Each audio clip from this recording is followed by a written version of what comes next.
पिछले 11 साढ़े 11 वर्ष के अंदर पूरे देश ने भारत के समग्र विकास को अपनी आंखों से देखा है। एक नए बदलते हुए भारत को, जो भारत अपनी विरासत पर, आधुनिक विकास पर गौरव की अनुभूति तो कर ही रहा है, आधुनिक इंफ्रास्ट्रक्चर के जिस नए मॉडल को आदरणीय प्रधानमंत्री जी के विजन और दृढ़ इच्छा शक्ति से आज हर भारतवासी उसका लाभ ले रहा है और नए और विकसित भारत की जिस संकल्पना को आदरणीय प्रधानमंत्री जी ने देशवासियों को दिया है, उसको मूर्त रूप से आज वह दर्शन कर रहा है। वेलफेयर की स्कीम के साथ समाज के अंतिम पायदान पर जुड़ा हुआ व्यक्ति भी आज शासन की योजनाओं से लाभ लेकर के गरीबी रेखा से उभर करके भारत के नागरिक के रूप में अपनी सेवाएं वर्तमान अभियान के साथ पूरी ऊर्जा के साथ दे रहा है। तो हर भारतवासी ने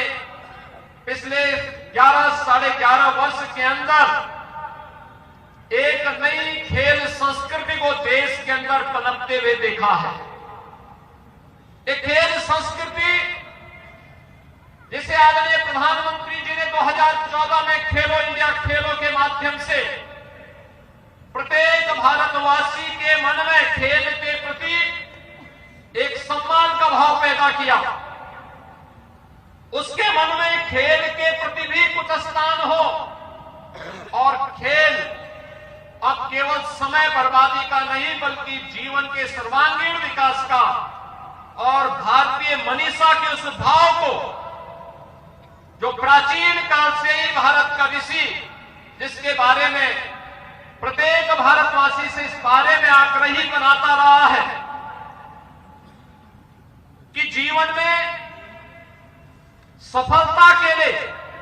जो जीवन के विभिन्न अंग हैं, उनमें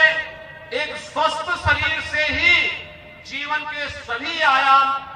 प्राप्त किए जा सकते हैं। आज खेल की इस नई संस्कृति ने खेलो इंडिया खेलों के माध्यम से, फिट इंडिया मूवमेंट के माध्यम से, सांसद खेलकूद प्रतियोगिता के माध्यम से और साई के माध्यम से हर जनपद के अंदर बनने वाले खेल के उन इंफ्रास्ट्रक्चर के माध्यम से आज पूरा देश एक नई खेल संस्कृति का अनुभव कर रहा है। सांसद खेलकूद प्रतियोगिता को ही उत्तर प्रदेश में हम लोगों ने विधायक खेलकूद प्रतियोगिता और ग्रामीण खेलकूद के विभिन्न लीग प्रतियोगिताओं के माध्यम से भी आगे बढ़ाने का कार्य किया है। आज गांव से लेकर के शहर तक, ग्रामीण स्तर से लेकर के राष्ट्रीय स्तर तक की प्रतियोगिताएं अब एक आम नागरिक के लिए देखते हुए बन रही हैं और उसी क्रम में 43 वर्षों के बाद यह senior national volleyball championship Uttar Pradesh के अंदर वाराणसी नगर निगम के द्वारा इसका प्रायोजक बनकर के इसे आयोजित किया जा रहा है। इस पूरे आयोजन के पीछे आदरणीय प्रधानमंत्री जी की प्रेरणा, उनका मार्गदर्शन और उनके नेतृत्व में प्रदेश में, देश के अंदर खेल का जो आधुनिक इंफ्रास्ट्रक्चर विकसित हुआ है, यह संपूर्णानंद स्पोर्ट्स स्टेडियम में जो कुछ भी आपको यह अत्याधुनिक इंफ्रास्ट्रक्चर देखने को मिल रहा है, यह आदरणीय प्रधानमंत्री जी के उस विजन का परिणाम है। स्मार्ट सिटी मिशन के अंतर्गत ये सभी सुविधाएं यहां पर विकसित हुई हैं और अभी आपने देखा होगा कि उत्तर प्रदेश सरकार और साई के बीच एक MOU भी यहां पे संपन्न हुआ है। जिसके अंतर्गत बहुत सारी प्रतियोगिताएं ऐसी होंगी जो साई के सानिध्य में, उनके कोचेज के मार्गदर्शन में यहां के खिलाड़ियों को उचित प्रशिक्षण देने के लिए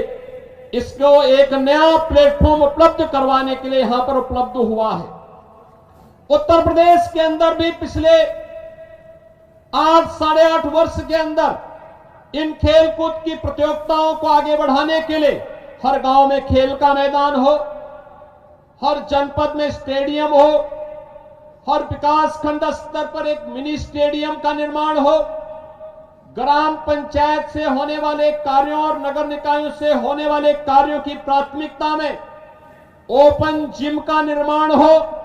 और हर स्तर पर खेल कूद की गतिविधियों को आगे बढ़ाने के लिए विभिन्न प्रकार के प्रयास प्रारंभ हुए हैं। आज उसी का परिणाम है कि देश स्तर पर ओलंपिक में, कॉमनवेल्थ गेम्स में और इंटरनेशनल वर्ल्ड चैंपियनशिप की प्रतियोगिताओं में आज हमारा खिलाड़ी बड़ी संख्या में प्रतिभाग कर रहा है और प्रतिभाग करने के साथ ही आज वह देश के लिए पहले की तुलना में कई गुना ज्यादा मेडल भी प्राप्त कर रहा है।